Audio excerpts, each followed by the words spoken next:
All right. Looks like we are live. And let me see here. Do a little quick. All right, we're good. Sound is good. So, welcome everybody to this next installment of the nonsense that is Hydee Soto deciding to throw away her entire career, or frankly, what little was left of it anyway, in basically for the utter admiration and whatever financial support that she is getting from Scientology.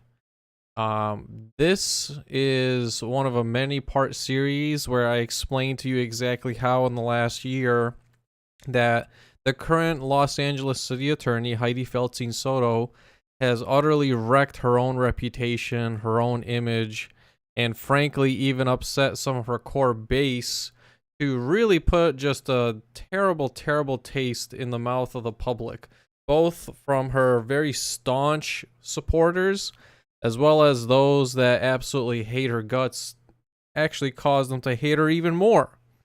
And so what I'm going to do today is I'm just going to walk through a brief timeline and explain it to you step by step exactly how she's done this to herself and exactly why I believe she might be doing this.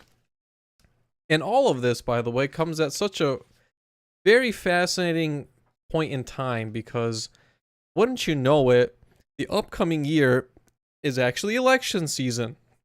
It's election season for Hydee, and it's election season for Mayor Karen Bass. We have two of the biggest clowns in Los Angeles right now running for re-election. And the funniest part is for Hydee's office, okay, where she is the city, she presides as a city attorney, a elected position. And by the way, if you don't know what the city attorney's office does, they are the go-to counsel, aka the law firm for the city of Los Angeles.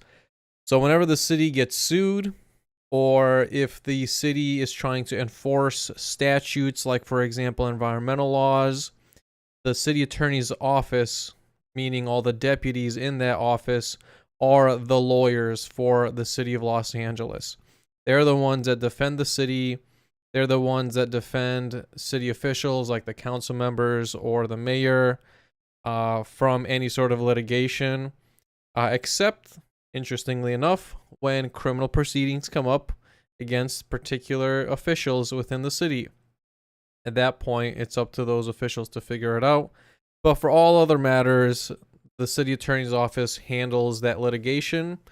And the city attorney's office also, interestingly enough, handles criminal prosecution cases for the state.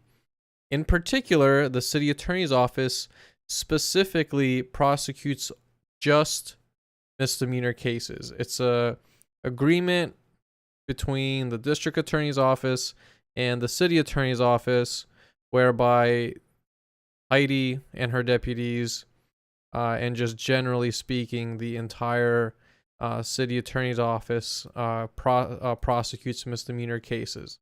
And so that's the background, right? That's the backdrop. That's sort of a little 10-second spiel on just exactly what the city attorney's office is. Many people don't actually know that. They don't understand that they don't just do criminal prosecution cases of misdemeanors, but they also all do various civil litigation to defend the city. So whenever somebody sues the city, either in federal court or in state court, the city attorney's office is the one that actually litigates all of those matters on behalf of the city. Not only that, but the city attorney's office actually sits deputies at each and every city meeting. So all the city council meetings, all the various committees, all the various commissions, you actually have a deputy from the city attorney's office sitting at all times at each of those meetings where they're supposed to monitor for violations of the law and procedure. So that can be things like if decorum is not met, for example, where they don't have enough staff to actually move forward with the meeting, then the city attorney deputy, as well as the office itself, is responsible for enforcing the law to say you cannot proceed with this meeting at this time. You simply have to, for example, in that case, call for a next meeting if there's not enough people for decorum. They're also there to oversee that a motion gets introduced in the proper fashion and that it's agreed upon, and that the vote is taken to a majority consensus rather than just a minority, and that the next step of that motion is moved according to law and not just taken as automatically passed just because a vote passes, depending on the city's charter as well as various other state laws and federal laws. And when the city is also looking to have a mayor put out a new policy or a new program, the city attorney's office is the one and the only one to actually get involved with litigating all of the contracts between the city and businesses. For example, when it comes to real estate deals, if the city is giving up a chunk of land, say to a school or a nonprofit, the city attorney's office is the one actually reviewing every single ounce, every single aspect of that contract. Everything from negotiations to revisions to suggestions for new proposals, the whole shebang. That is all the responsibility and under the direct purview of the city attorney's office. And at this point, you might be asking yourself, wow, that's a crap load of responsibility. How is it that they are able to even continue with such a big undertaking? And who the hell oversees the city attorney's office if they conduct any misconduct? Well, I'm so glad you asked, because the sad answer is there really is no oversight. The only true oversight that there exists is not even an oversight to begin with. In fact, the only real oversight that exists is people coming forward and suing the city, or in a land of rainbows and unicorns, actually it's supposed to be the district attorney's office that prosecutes misconduct and other illegal activity by the city attorney's office, including the city attorney herself and her deputies, as well as staffers, right? The actual officials within the city government of Los Angeles. That is actually the responsibility of the district attorney to prosecute people in the city, as well as the city attorney's office, for their wrongdoings, for their misconduct, for their crimes, and so forth. And so that's really the backdrop of what and how the governance structure of the city of Los Angeles works. And with that in mind, now I'm going to go back to that, explaining that timeline I mentioned, showing exactly step by step how Hydee Feldstein Soto, the current presiding city attorney, has utterly decimated her reputation, her career, and any sort of goodwill she had by running political favors for Scientology with the primary intent to suppress their First Amendment rights, all really in an attempt to harass them. Where I've been a victim of that selective and malicious prosecution. I'm going to tell you about some other people who have also been victims. And I'll tell you a little bit about Hydee's divorce case, where this same pattern of maliciously, frivolously, and selectively prosecuting people is just something that she just can't help but do. It's just something about acting not in goodwill, not in good faith, that comes natural to Hydee. No matter where she is, no matter what litigation she's involved with, whether it be a divorce case that she dragged on for several years, especially in a situation where there was no children involved, and she was found actually to be behaving in a contemptuous manner and was actually sanctioned $250,000 for it. This is the pattern. This is the history. This is the behavior This is the MO of Hydee Feldstein Soto. It is simply just who she is. And frankly, she's an utter poison to the city. She is the type of person that enables the sort of maliciousness and the utter failure of the various policies and programs set forward by Karen Bass, as well as various other officials that she refuses to prosecute, and countless other cases, in fact, that people have come to her for the hope of criminal prosecution, but never actually following up with any of it. And I'm going to talk about that too, where we actually found several people coming forward with similar cases that are related to the Wendell case.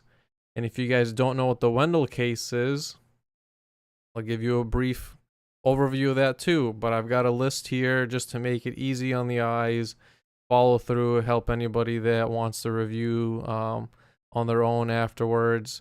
And I'll go through the timeline from beginning to today, spanning about a year to a little over a year, close to a year and a half now, of the utter shenanigans and nonsense that Hydee Feldstein Soto has done.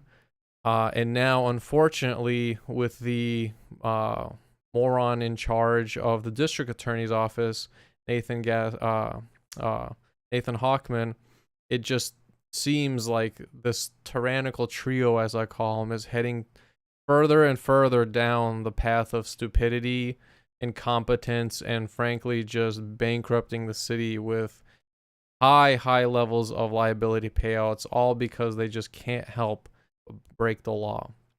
And so without further ado, we'll go ahead and go through this list here, starting way back actually in 2023, whereby the LAPD Public Information Office, PIO office, actually issued a public statement outright designating and labeling anybody that ever had the audacity to criticize and live stream and videotape Scientology, and this is back where it was still at the info center over on Hollywood Boulevard.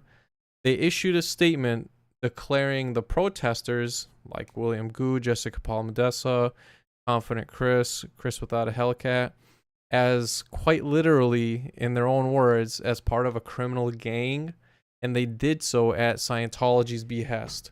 And some history you need to understand when it comes to the Hollywood division is that for years, okay, for years, they actually had a kiosk inside of their station designated for a Scientology recruiting, as a Scientology recruiting tool.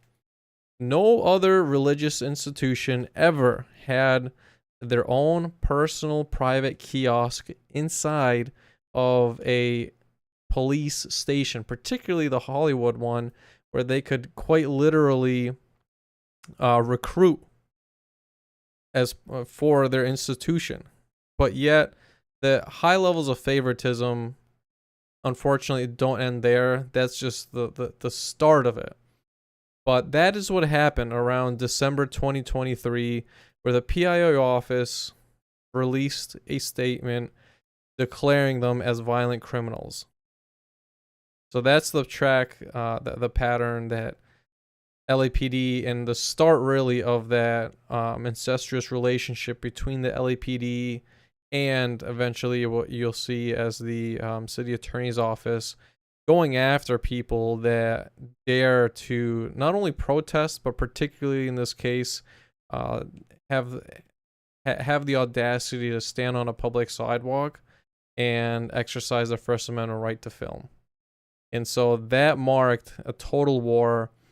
And sadly, as you'll see, the story here on in just gets worse and worse and worse. And it's all by Hydee's personal doing.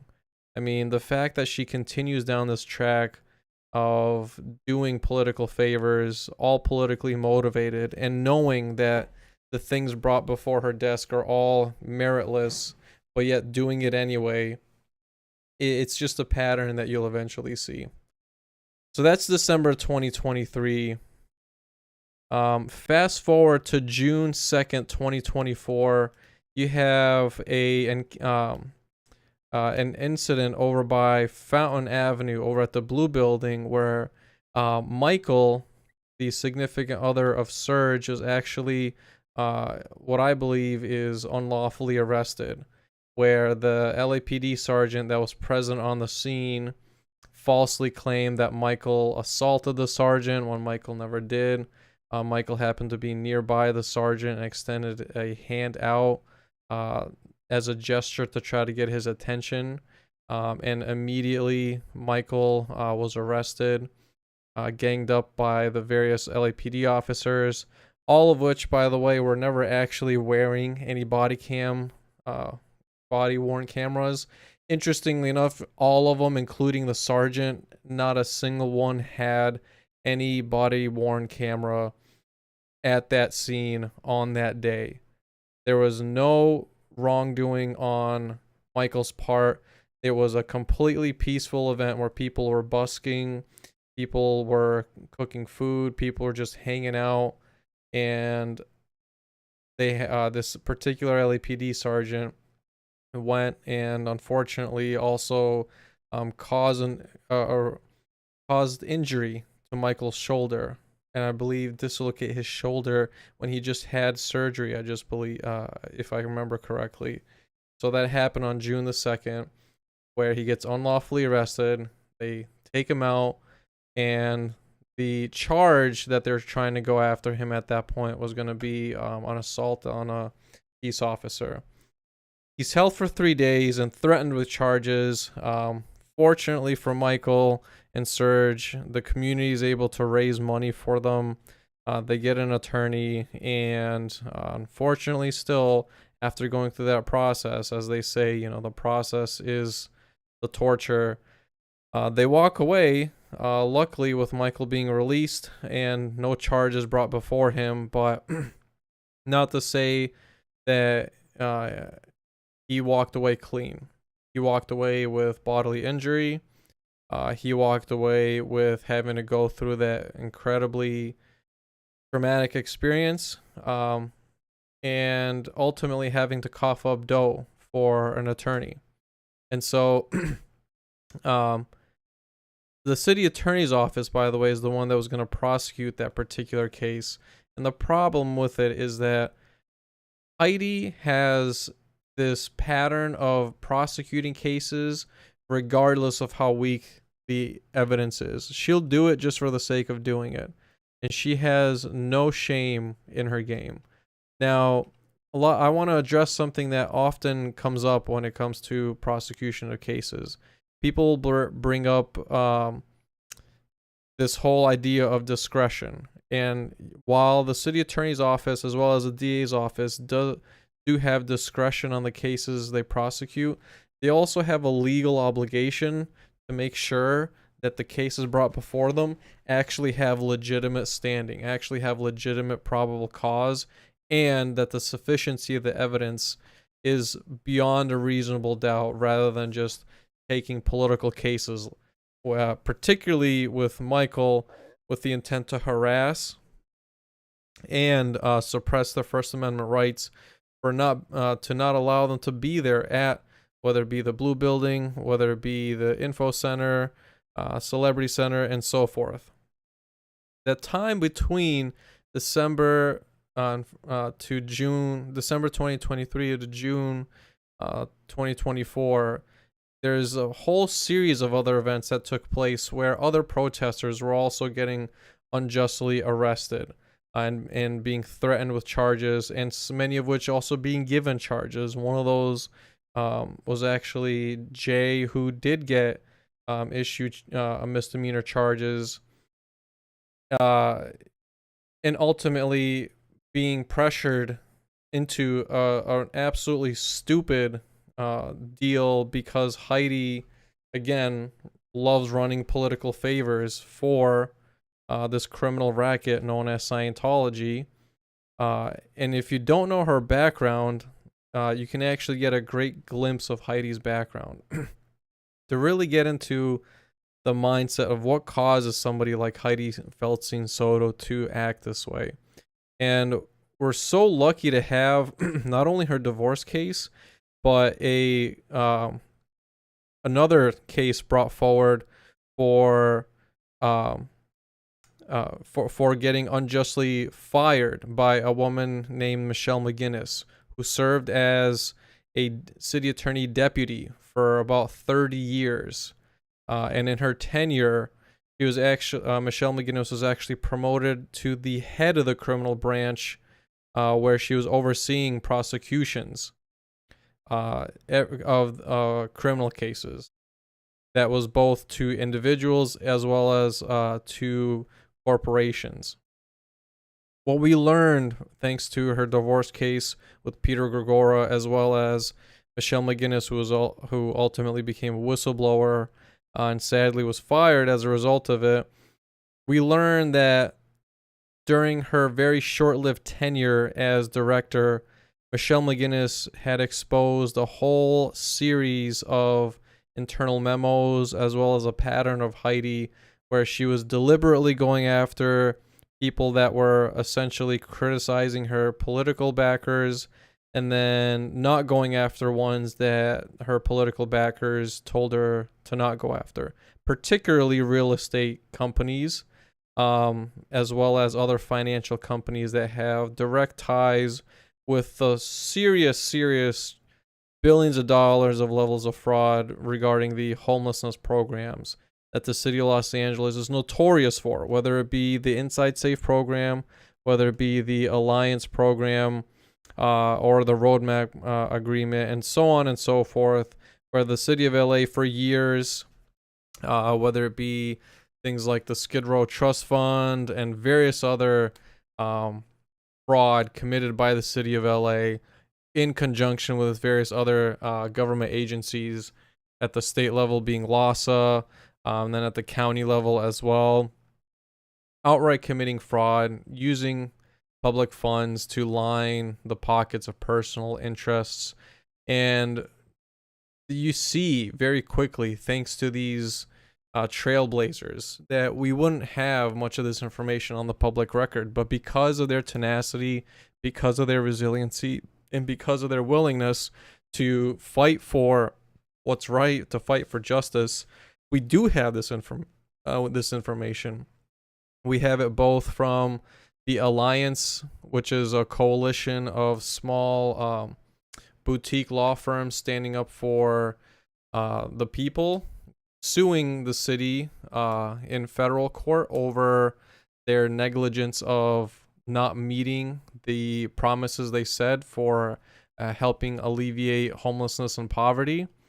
And again, to the Michelle McGinnis case, we can see just what makes somebody like Hydee Feldstein Soto tick and how they got to be to where they are today.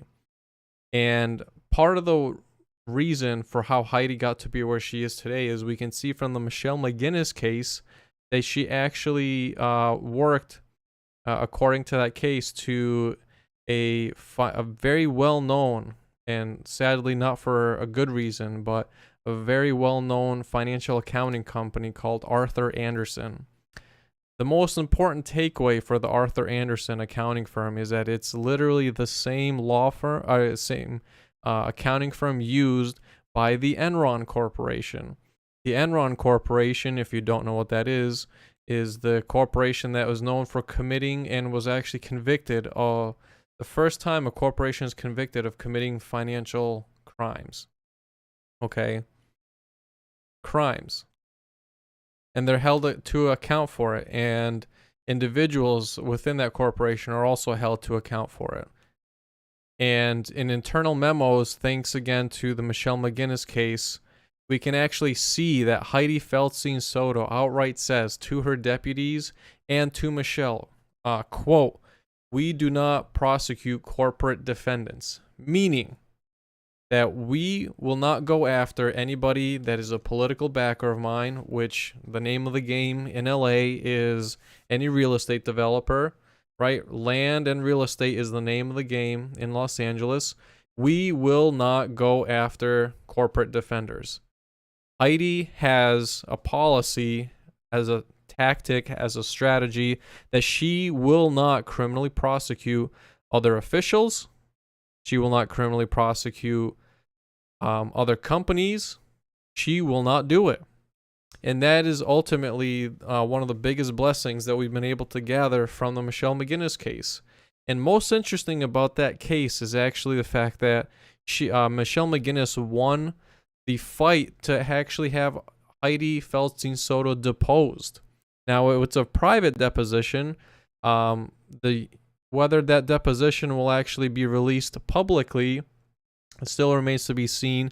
They're still holding on their next case conference where they have a status hearing, I believe, in the next month or two.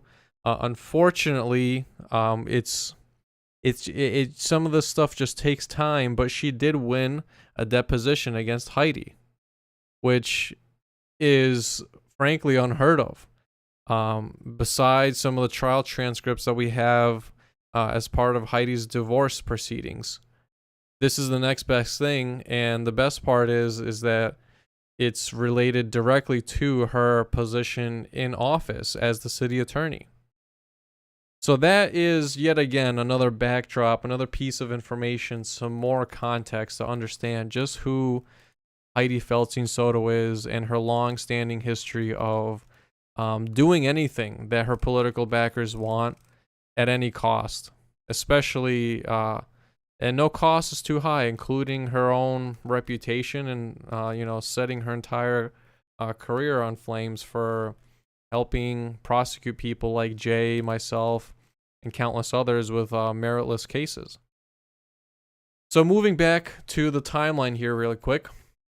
We just talked about June the 2nd with Michael getting unlawfully arrested, getting threatened with charges, but ultimately prevailing, but sadly walking out with grave bodily injury as part of that that excessive use of force by the sergeant that handled him. The same day, interestingly enough, June the 2nd, 2024, is the same day that the Scientology Sea Org slaves actually start putting up the barricades, the stakes and the netting all along Catalina Street. The video footage that I showed yesterday, and there's tons, as well as other video footage that I have from that date, you can clearly see that several people were involved in removing those stakes and netting. But none of those people were ever charged. So June the 2nd is the first ever time that we see the stakes and netting come up, but nobody ever gets charged for removing them.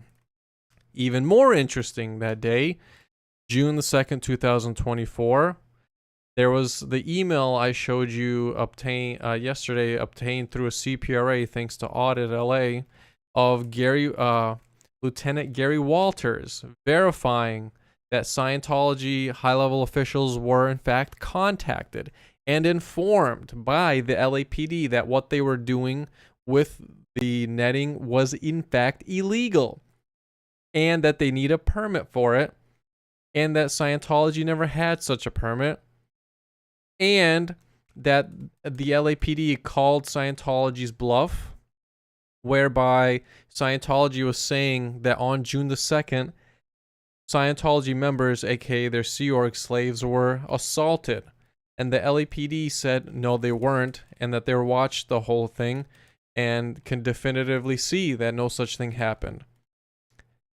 And that is such a major win for the LAPD to go from the December 2023 PIO office issuing a statement that all protesters against Scientology are part of a criminal gang. Now fast forward to June 2024, LAPD saying, screw you guys, no wrongdoing, all is good, leave them alone, and stop breaking the law.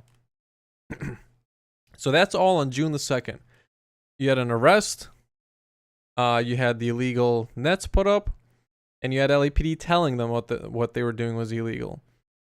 Fast forward to June 10th, 2024, and then this is where you have the expansion of the installation of all the very large, heavy 4,000 plus pound planter boxes all along Fountain, all along L. Ron Hubbard Way.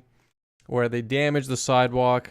And you can even, it's at this same time period that we actually have Audit LA explaining how, as a result of all the damage caused to the sidewalks from the planters, that she unfortunately ended up getting stuck as a result of it. Fast forward to just within the week there, June the 16th, is where there's video footage that I capture, as well as other people showing yet again people removing the netting that is still illegally there.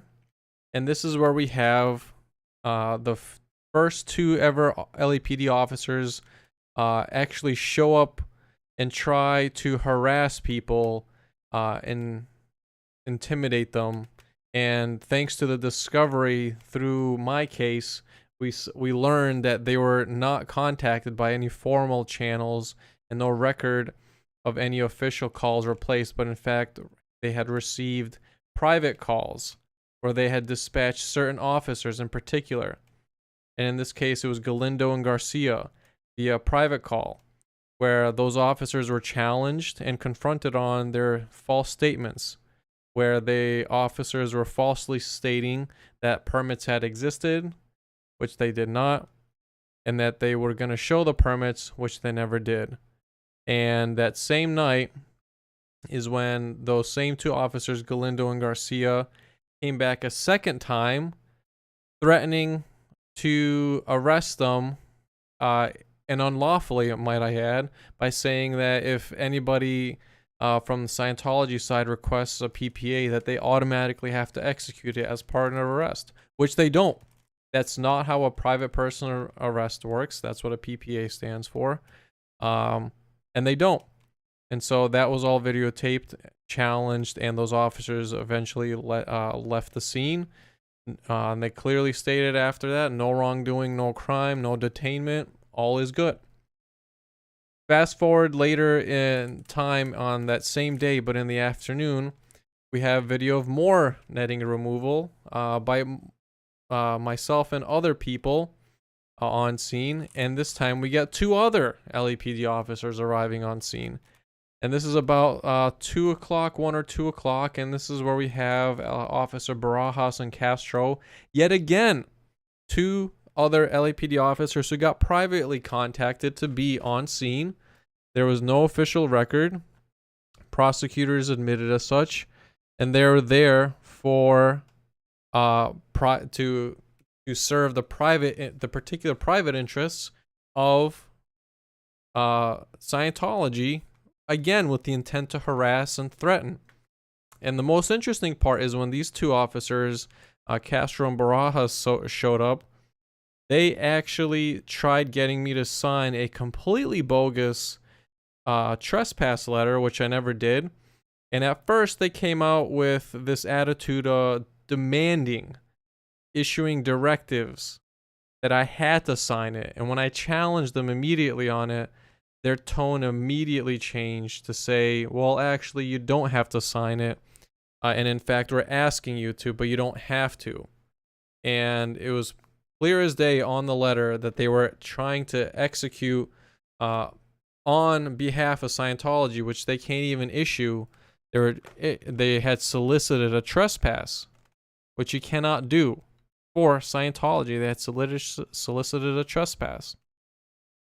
But not only that, they tried giving the same workaround to say they had a permit for the netting. And again, they were challenged on it. And again, they never provided any proof and dropped that argument of the permit. No wrongdoing, no crime, no detainment, no arrest.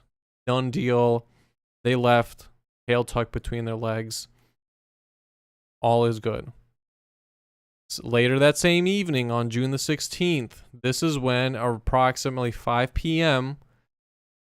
Scientology PAC security guard, PAC standing for Pacific Area Command, Alexander Scott Irvin, goes to LAPD Northeast Station and files a report.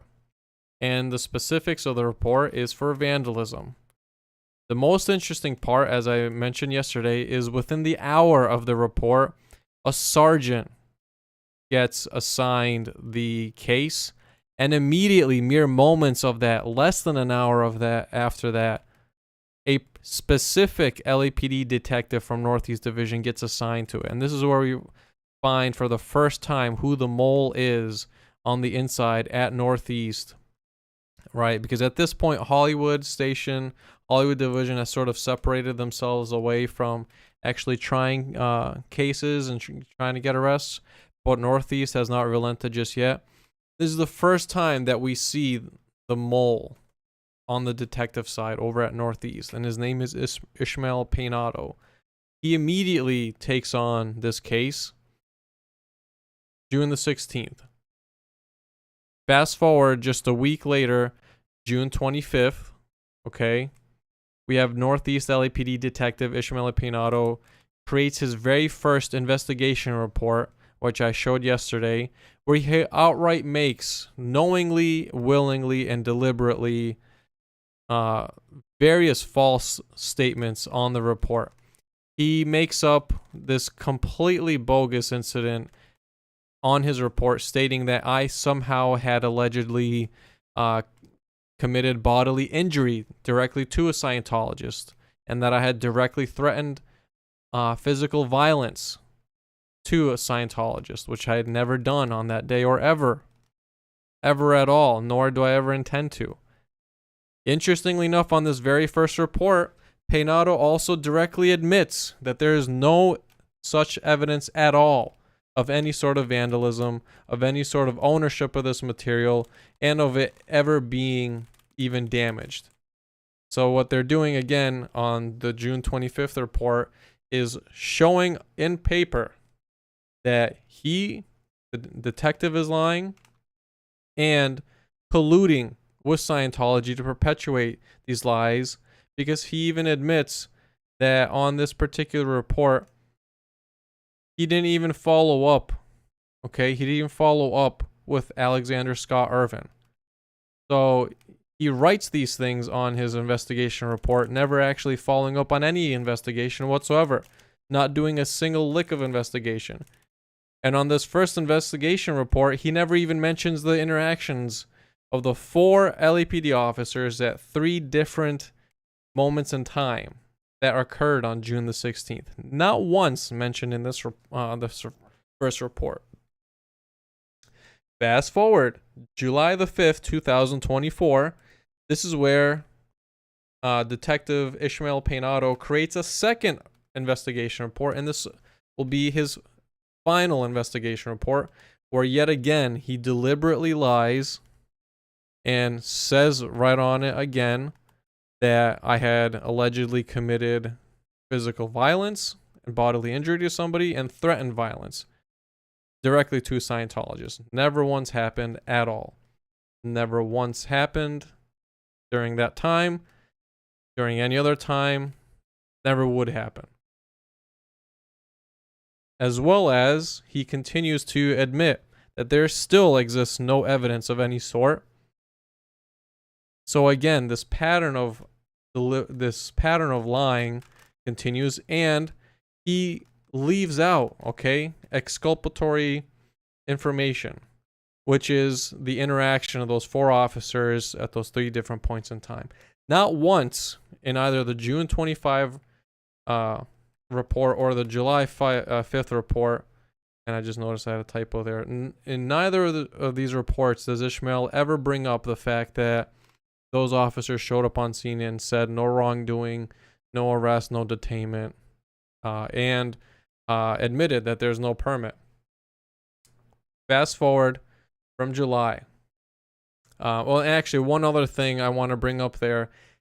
Peinado is also known for having a history of falsifying police reports and making frivolous declarations for supporting the creation of an arrest warrant. So he tried getting an arrest warrant. It miserably failed. He was told to go kick rocks. And there's another case, Leola Johnson v. Robert Allen, that explains this in fantastic detail, how this is not the first rodeo that Ishmael Peinado has tried doing this on. July 12th, 2024. Hydee Soto goes and files a case having zero evidence, and the only air quotes evidence she has is a grossly falsified police report that doesn't even take into account the interaction with the 4 cops at the 3 separate times. So it's at this point, okay, that we have less than a month, about 3 weeks, and immediately a case is filed, immediately, with zero evidence, admissions directly by the lead detective, admitting on 2 reports that there is no evidence supporting any of this, and yet she does it anyway, because it's a giant political favor that she's doing for Scientology. Okay. Fast forward to August 7th, 2024. The LA Board of Public Works, thanks to all of the comments and the repeat number of people showing up and making their voices heard, August 7th, 2024, the LA Board of Public Works officially declares that all the barricades that Scientology has on the public right-of-way are illegal and orders the immediate removal of all those barricades. Fast forward to August 15th, 2024, my arraignment. Fast forward to mid-March. There's a public event that Hydee goes up to speak on that's held by the Sherman Oaks Homeowner Association, where she's actually present as a keynote speaker. And I interview her about my case. And this is probably the biggest. There's been several points at the times at this part where Hydee has committed a lot of just very stupid and outright self-incriminating acts, but this one particularly takes the cake because basically, first of all, she's not supposed to ever talk about an active case to anybody, okay? She's just not supposed to. So that's strike number 1 on this particular day where I interviewed her. And she did. She did exactly that. She directly talked about my case. There was no question about it. Strike 2 against her on that day was that she admitted that the case had no merit, that it was not a priority, and that at best it would ever go to diversion. And so she strung along this case knowingly, willingly, and deliberately, and clearly it shows the political intent, the political motivation behind it to prosecute a case selectively and maliciously for a political favor for a backer. And especially now when she's running for office, the timing is perfect, right? The timing is absolutely perfect. And so that's the biggest fuck up that she has in this entire shit show. And then, of course, fast forward to May the 2nd, 2025. And that should, and again, I have another typo there. That should actually be March 2025. But fast forward to May 2nd, March 2025. I'm acquitted of the charge. And the deal is, because Hydee's still such an absolute piece of shit, instead of incurring more costs to go to trial, they say, okay, we'll acquit the charge, and then you just take a you'll take a civil infraction for a loitering. That without any financial penalties or any conditions, and to be expunged. So that's the timeline of how we can see definitively Hydee dedicating whatever literal is left of her legacy and her career to the currently worst hated enterprise there is. Okay, this is the legacy, this is the path that she's chosen, and to do it of all the times to do this, by the way, she does it right at her re-election cycle. I mean, what an absolute moron for somebody to do all this right stinking in the middle of re-election. Holy shit. I mean, come on, Hydee. This is just some rookie shit, but, you know, you're going to be held to account for it in a court of law. I promised you I would prosecute this, and I will. And I really look forward to it, but it's just, what a shit show for somebody to just throw away whatever little dignity they might have had by running political favors for a well-known child trafficking cult. I mean, congratulations, Hydee. And that doesn't even end there, by the way, okay? The other aspect you need to know about Hydee is that we know definitively from high-level sources at the LAPD, if you remember back to about May 7th, 2024, where Hydee Feldstein Soto chose not to prosecute a case against very clearly what was to be at a bare minimum a misdemeanor indecent exposure against a guy that we colloquially call as Wendell, who showed up right in front of the Blue Building on Fountain Avenue, wielding a machete and exposing himself to a minor, and all that was caught on camera.